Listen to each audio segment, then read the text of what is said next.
What would you do if you had to choose between your own survival and protecting the one you love most in this world? This is the impossible choice that one mother bear faced deep in the Canadian wilderness when a starving wolf appeared at the edge of her territory with hunger blazing in its yellow eyes. But what happened next? Well, it's something that wildlife experts are still talking about today. Before we dive into this incredible story, don't forget to subscribe to the channel, like this video, and turn on notifications to catch more heartwarming stories like this one. Trust me, you won't want to miss what unfolds next. Picture this: the vast expanse of the Canadian Rockies in late autumn, where the golden aspen leaves dance on crisp mountain air and the first whispers of winter echo through towering pine forests. It's a landscape so beautiful it takes your breath away, yet so unforgiving that only the strongest survive. In this wilderness, where every day is a battle against the elements, lived a magnificent grizzly bear named Coda by the local wildlife researchers, who had been quietly observing her for 3 seasons. Coda wasn't just any bear.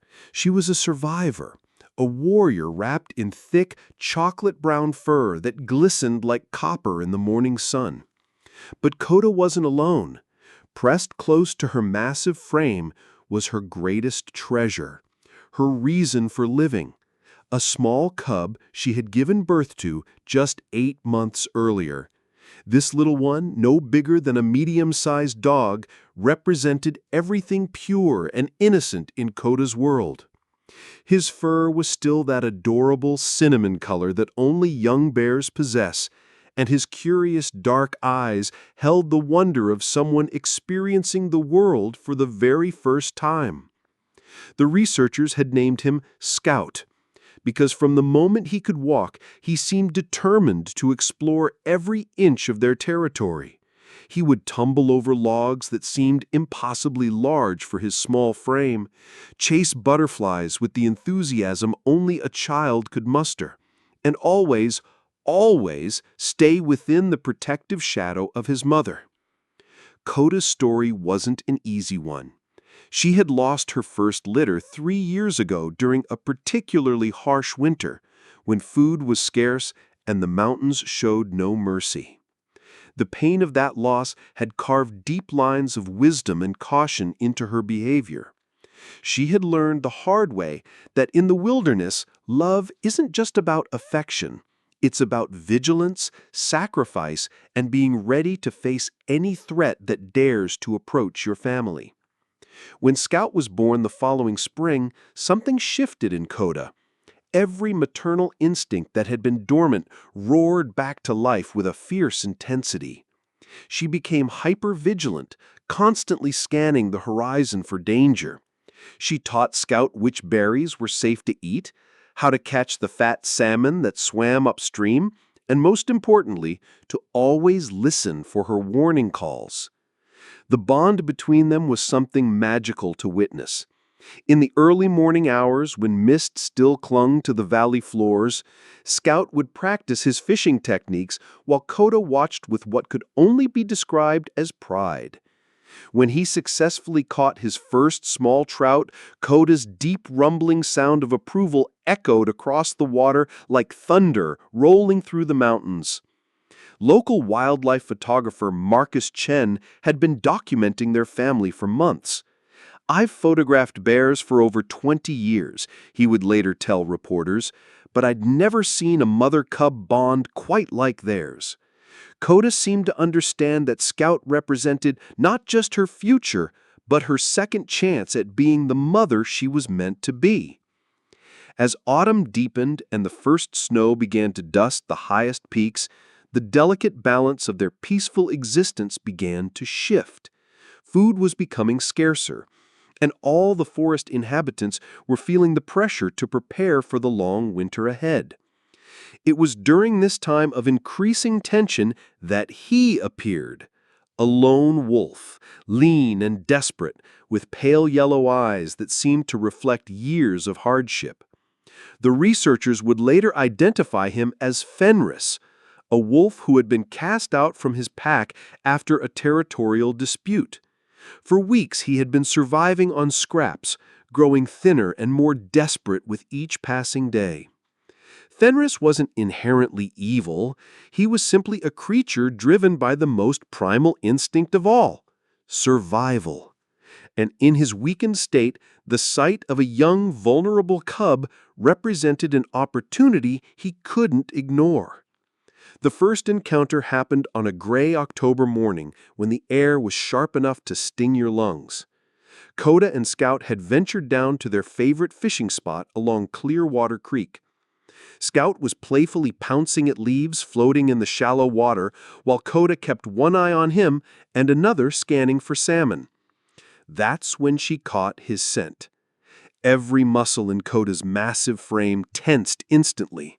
Her head shot up, nostrils flaring as she identified the unmistakable musk of wolf. Not just any wolf, but one that carried the desperate edge of starvation. In the wilderness, hungry predators are the most dangerous kind. Scout, oblivious to the danger, continued his playful antics until he noticed his mother's sudden stillness. Something in her posture made his small body freeze mid-pounce. He had learned to read her signals, and right now every fiber of her being was screaming, "Danger!" Across the creek, partially hidden behind a cluster of evergreens, two pale yellow eyes watched them with calculating intensity. Fenris had found what he was looking for. What followed was a psychological chess match that would last for days. Fenris didn't attack immediately. He was too experienced for that. Instead, he began stalking them, always staying just at the edge of their territory, always watching, always waiting for the perfect moment. Coda's stress level skyrocketed. She couldn't hunt effectively because she couldn't let Scout out of her sight. She couldn't rest because she never knew when Fenris might make his move. The constant vigilance was exhausting, but she had no choice. This was what motherhood in the wild looked like. Not just nurturing and teaching, but being ready to die for your young. Scout began to sense the tension too. His playful demeanor dimmed as he stayed closer to his mother, his small body pressed against her warm fur. He didn't understand why they could no longer explore their favorite places, why his mother's happy rumbles had been replaced by low, warning growls, but he trusted her completely. Wildlife researcher Dr. Sarah Mitchell, who had been tracking both animals, described the situation. It was like watching a storm build on the horizon. You could feel the electricity in the air, the sense that something significant was about to happen. Coda was operating on pure maternal instinct, while Fenris was driven by desperation. It was a collision course that seemed inevitable. For 3 days, this deadly dance continued. Fenris would appear at the edge of clearings where Coda and Scout foraged. He would follow them at a distance as they moved through their territory.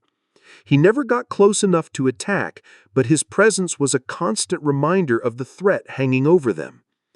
Coda's behavior became increasingly aggressive. She would rear up on her hind legs, all 7 feet and 400 pounds of her, and release bone-chilling roars that echoed through the forest like warning bells. Her message was clear: come any closer and face the consequences. But Fenris was patient. He had learned the hard way that direct confrontation with a mother grizzly was usually a death sentence. He was waiting for his moment, perhaps when Scout wandered too far from his mother's side, or when exhaustion finally caught up with Coda's constant vigilance. That moment came on the 4th day, just as the sun was beginning to set behind the mountain peaks, painting the sky in brilliant shades of orange and crimson. Coda and Scout had found a patch of late-season huckleberries on a hillside about half a mile from the creek. It was the first substantial food source they had encountered in days, and Coda made the difficult decision to let Scout feed while she maintained watch. Scout was in heaven, his small paws efficiently stripping the sweet berries from low branches while juice stained his muzzle purple. For a brief moment, the stress of the past few days seemed to fade as he enjoyed this simple pleasure. That's when Coda's worst nightmare became reality. A flash of gray fur burst from the underbrush with the speed of lightning. Fenris, who had been waiting in perfect stillness for over an hour, made his move. He had calculated his approach perfectly, positioning himself between Coda and Scout when the mother bear's attention was momentarily focused on a sound from the opposite direction. The world seemed to slow down as Coda spun around, her heart stopping as she saw the wolf bearing down on her cub. Scout, startled by the sudden commotion, froze in terror, exactly the wrong thing to do, but understandable for such a young animal. Coda's roar of rage and fear shook the very mountains. In that instant, every protective instinct she possessed exploded into action. She launched herself down the hillside with a speed that seemed impossible for an animal her size, but she was still too far away. Physics and distance were working against her, and Fenris knew it. The wolf's pale eyes were fixed on Scout, his powerful legs eating up the ground between them with deadly efficiency. His jaws were already opening, ready to deliver the quick bite that would end the chase once and for all. This was it, the moment that would define everything. In the space of a heartbeat, it seemed like Coda was about to lose everything that mattered to her, just as she had 3 years before. But then, something extraordinary occurred. Something that nobody, not the researchers, not the photographers, not even the animals themselves, could have predicted. Just as Fenris was about to reach Scout, the wolf suddenly skidded to a halt, his paws throwing up dirt and leaves as he fought against his own momentum. His yellow eyes, which had been blazing with predatory focus, suddenly went wide with what could only be described as recognition. Scout, still frozen in terror, was making a sound that pierced through the chaos, not a roar or a growl, but a high-pitched whimper of pure fear. It was the sound of a baby calling for help, the universal language of vulnerability that transcends species barriers. And in that sound, something shifted in Fenris. Perhaps it was the exhaustion of days without proper food finally catching up to him. Perhaps it was the realization that killing this innocent cub wouldn't solve his deeper problems. He would still be alone, still be an outcast, still be slowly starving in a world that seemed to have no place for him. Or perhaps in that moment, Fenris remembered something from his own past, a time when he too had been young and vulnerable, protected by a pack that would have died for him before they cast him out. Whatever the reason, the wolf's attack faltered. He stood there, less than 10 feet from Scout, his whole body trembling with conflicting instincts. Every predatory drive was telling him to complete the hunt, but something deeper, something more fundamentally connected to the mysteries of life and compassion, was holding him back. Coda, still charging down the hillside like a furry avalanche, saw Fenris hesitate and prepared for impact. She was ready to fight to the death if necessary, to tear this wolf apart with her claws and teeth if that's what it took to protect her cub. But as she reached the bottom of the hill, something in the tableau before her made her pause as well. Fenris wasn't attacking. He was just standing there, looking at Scout with an expression that seemed almost confused, as if he couldn't quite understand his own behavior. What happened next defied every expectation and challenged everything the researchers thought they knew about predator-prey relationships in the wild. Scout, still trembling but beginning to realize he wasn't in immediate danger, made eye contact with the wolf, and instead of the fear that should have been there, something else flickered in the cub's dark eyes. Curiosity. You have to understand, Scout had never seen a wolf before. To his innocent perspective, Fenris wasn't a predator. He was just another animal, one who seemed tired and sad and somehow lonely in a way that even a young bear could recognize. Slowly, incredibly, Scout took a small step toward the wolf. Coda's heart nearly stopped. Every instinct was screaming at her to charge forward and put herself between her cub and this threat. But something in the scene, the wolf's hesitation, Scout's fearless curiosity, the strange electricity in the air, made her pause as well. Fenris, for his part, seemed as surprised by Scout's approach as anyone. His ears, which had been flattened against his skull in attack mode, slowly rose to a more neutral position. His tail, rigid with predatory tension just moments before, relaxed slightly. Scout stopped about 5 feet from the wolf and did something that would be talked about in wildlife circles for years to come. He sat down, just as he had seen his mother do countless times, and tilted his small black head in a gesture of non-threatening curiosity. The two animals looked at each other for a long moment, predator and prey, natural enemies, sharing something that transcended the brutal mathematics of survival. In Scout's innocent gaze, Fenris perhaps saw an acceptance he hadn't experienced since being cast out from his pack. And in Fenris's tired eyes, Scout saw not a monster, but a creature who seemed as lost and alone as he sometimes felt when his mother was focused on the constant business of keeping them safe. Then, Fenris did something that no wildlife expert would have believed if it hadn't been captured on Marcus Chen's camera from his hiding spot 200 yards away. The wolf lowered himself to the ground, bringing his body down to Scout's level, and placed his muzzle against the earth in a gesture of submission and peace. It was a behavior typically seen between pack members, a way of saying, "I am not a threat to you." Scout, with the fearless trust that only the very young possessed, took this as an invitation. He waddled forward on his stubby legs and, incredibly, touched his small black nose to Fenris's snout in a greeting that seemed to bridge the impossible gap between their species. Coda watched this interaction with every muscle in her body coiled for action, ready to intervene at the first sign of aggression. But what she saw instead was something that challenged her understanding of the world.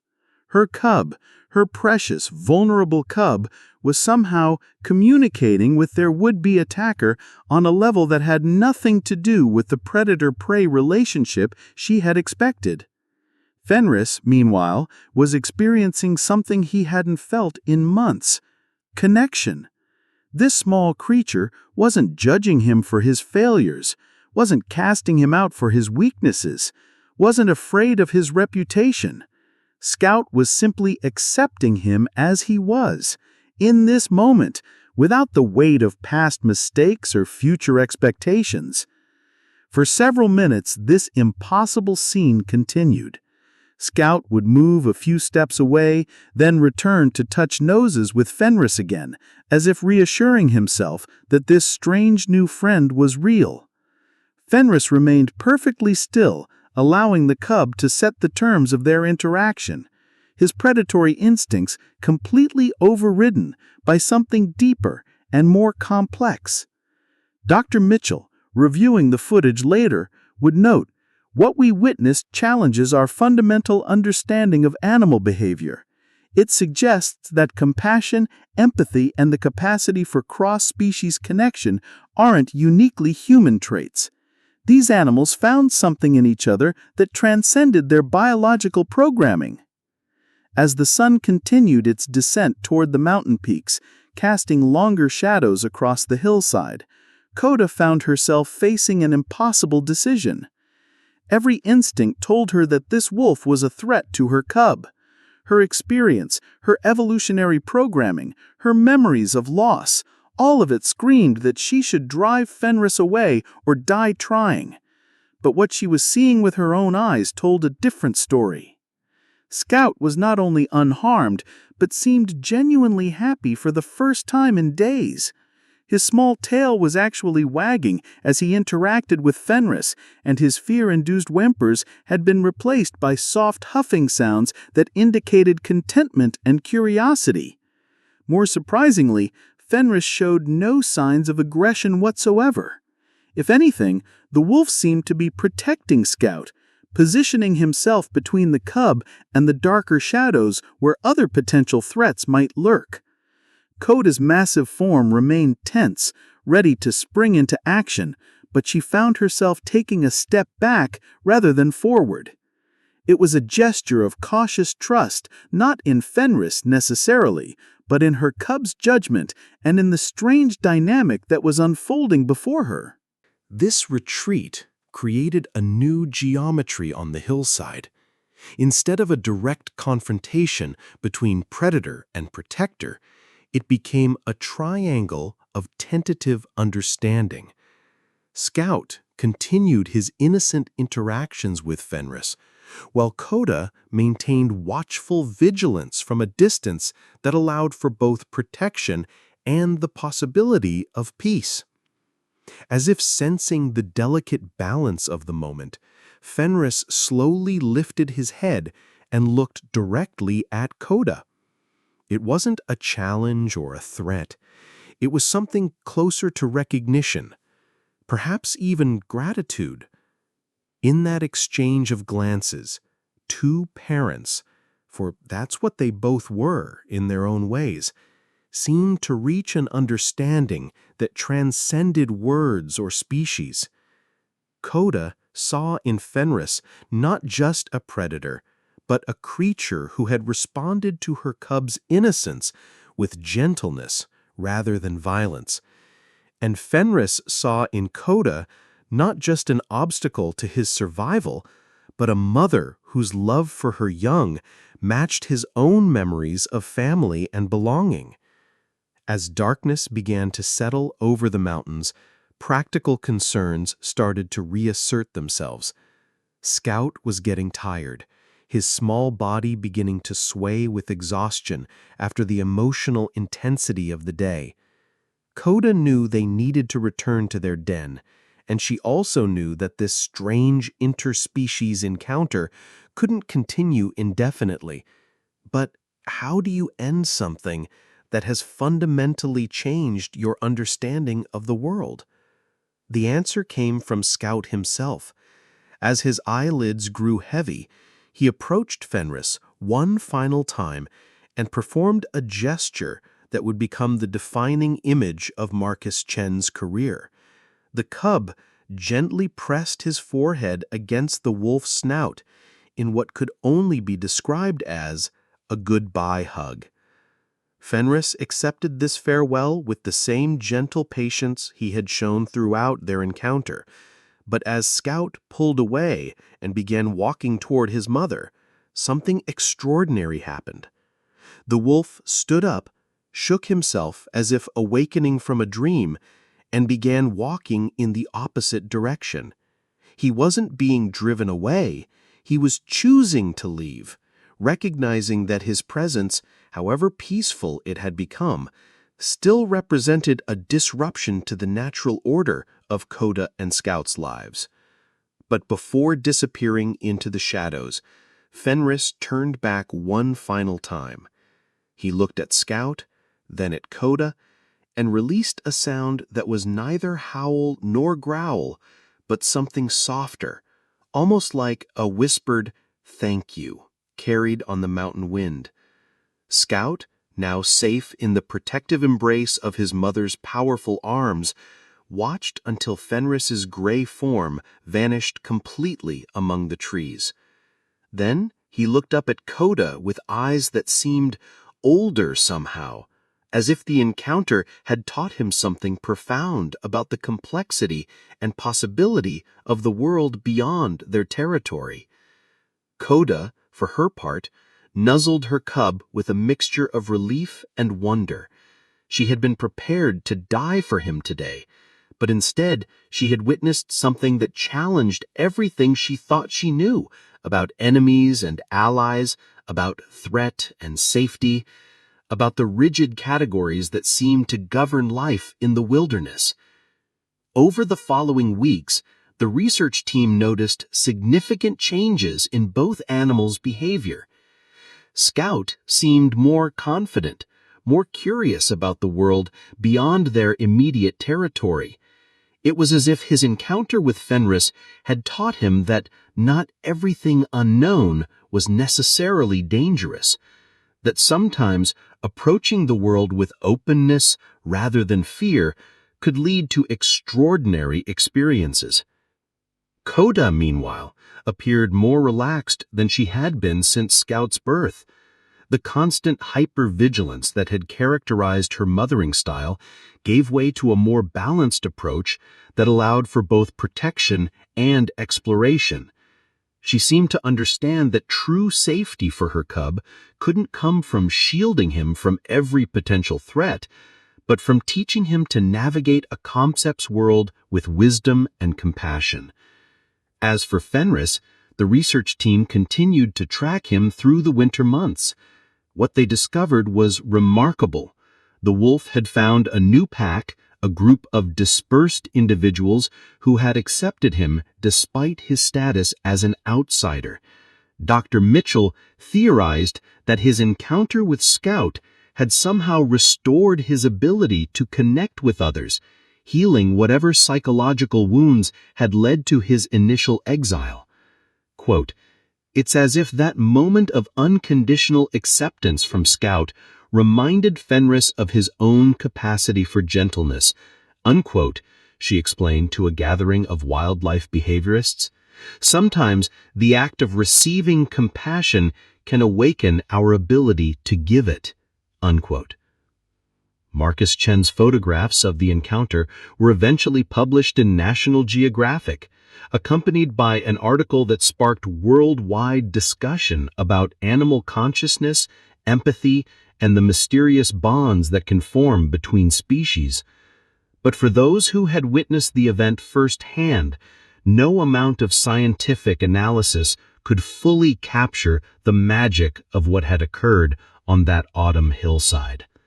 The story of Coda, Scout, and Fenris became more than just a wildlife anecdote. It became a parable about the power of innocence to transform our understanding of the world. Scout's fearless curiosity had turned what should have been a moment of tragedy into an opportunity for connection and growth. In our human world, we often operate from the same survival instincts that initially drove Coda and Fenris, protecting our own, viewing others as potential threats, responding to difference with suspicion rather than curiosity.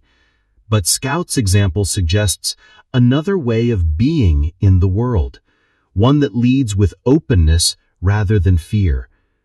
The encounter also highlighted the complex emotional lives of wild animals. These weren't just biological machines following predetermined programming. They were individuals capable of choice, growth, and transformation. Fenris's decision to spare Scout, Coda's choice to trust in her cub's judgment, Scout's innocent approach to a natural predator, all of these represented moments where individual consciousness transcended evolutionary imperatives. Wildlife photographer Marcus Chen, reflecting on the encounter years later, put it this way, quote, "I've spent my career documenting the natural world, always maintaining professional distance, always remembering that these are wild animals, not characters in a Disney movie. But what I witnessed that day reminded me that the line between wild and civilized, between instinct and choice, between different species and shared experiences is much more fluid than we usually acknowledge," unquote. The encounter also had significant implications for our understanding of animal behavior and consciousness. Traditional wildlife management approaches are based on predictable patterns. Predators hunt prey, mothers protect young, territorial animals defend their space. But Coda, Scout, and Fenris demonstrated that individual animals are capable of responses that transcend these patterns. Dr. Mitchell published a groundbreaking paper based on her observations, arguing for a more nuanced understanding of wildlife behavior that takes into account the possibility of what she termed conscious choice events, moments when animals appear to make decisions based on factors beyond immediate survival needs. We observed what appeared to be empathy, moral reasoning, and conscious decision-making, she wrote. These behaviors suggest that our models of animal consciousness may be far too limited, and that the capacity for complex emotional and social responses extends much further into the animal kingdom than previously believed. The research has implications beyond academic circles. Wildlife rehabilitation programs have begun incorporating Scout's story as an example of animals' capacity for resilience and adaptation. Conservation efforts are being redesigned to account for the complex social and emotional needs of wild animals, not just their physical survival requirements. Today, more than 2 years after the original encounter, all 3 animals are thriving in their mountain home. Scout has grown into a confident young bear, though researchers note that he maintains an unusual openness to other species that sets him apart from typical bear behavior. He's been observed sharing fishing spots with otters, showing remarkable patience with curious ravens, and once even allowing a family of foxes to den temporarily near his and Coda's winter cave. Coda has successfully raised Scout to near independence, and wildlife cameras have captured evidence that she may be pregnant again. If so, it will be interesting to see whether her parenting approach with a new cub reflects the lessons learned during that transformative autumn encounter.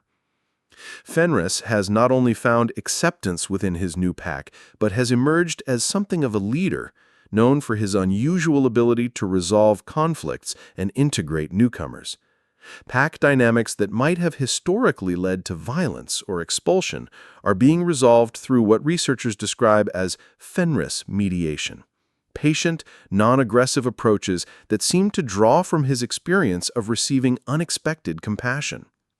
The research team continues to monitor all 3 animals, treating their ongoing story as a long-term study in the lasting effects of transformative encounters on animal behavior and social dynamics. In a world that often feels divided by fear, suspicion, and the assumption that differences inevitably lead to conflict, the story of Coda, Scout, and Fenris offers a different narrative. It suggests that even in the natural world, where survival pressures are at their most intense, there is room for compassion, understanding, and the kind of connections that transcend traditional boundaries. Scout's innocent approach to Fenris reminds us that sometimes our preconceptions about who is friend and who is enemy may be more flexible than we realize. Coda's eventual acceptance of the situation shows us that protective love doesn't always have to manifest as aggressive defense. Sometimes it means having the wisdom to recognize when apparent threats might actually be opportunities for growth and understanding. And Fenris's transformation from desperate predator to gentle protector demonstrates that even those who seem most threatening may be carrying wounds that compassion can heal, and that a single moment of unconditional acceptance can fundamentally alter someone's relationship with the world. These lessons extend far beyond the Canadian wilderness. In our communities, our workplaces, our families, and our international relationships, we are constantly faced with choices between fear-based responses and curiosity-based approaches. Scout's example suggests that leading with openness while not always safe, sometimes creates possibilities that fear-based reactions foreclose. The story of Mother Bear Coda protecting her cub Scout from hungry wolf Fenris began as a classic tale of survival in the wilderness. It should have ended with violence, loss, and the confirmation of nature's harsh realities. Instead, it became something much more profound, a demonstration that even in the most dire circumstances, connection and compassion can emerge in ways that transform everyone involved. Scout's innocent courage turned a potential tragedy into a moment of transcendence. Coda's protective love expanded to encompass a more complex understanding of safety and growth, and Fenris's desperate hunger was transformed into something deeper, a hunger for belonging and acceptance that once fed allowed him to become a source of healing rather than harm. Their story continues to unfold in the Canadian Rockies, a living reminder that the boundaries we think are absolute between predator and prey, between enemy and friend, between fear and love, may be more permeable than we ever imagined. In our own lives, we may not face hungry wolves on mountain hillsides, but we encounter our own versions of threatening situations, challenging relationships, and moments when we must choose between defensive reactions and open-hearted responses. Scout's example suggests that sometimes, not always, but sometimes, choosing curiosity over fear can lead to outcomes more beautiful than we ever thought possible. The unthinkable thing that happened on that autumn day wasn't violence or tragedy, it was grace. It was the reminder that in a world that can seem harsh and unforgiving, moments of unexpected gentleness and connection can emerge from the most unlikely encounters, transforming not just the participants, but everyone who witnesses their story.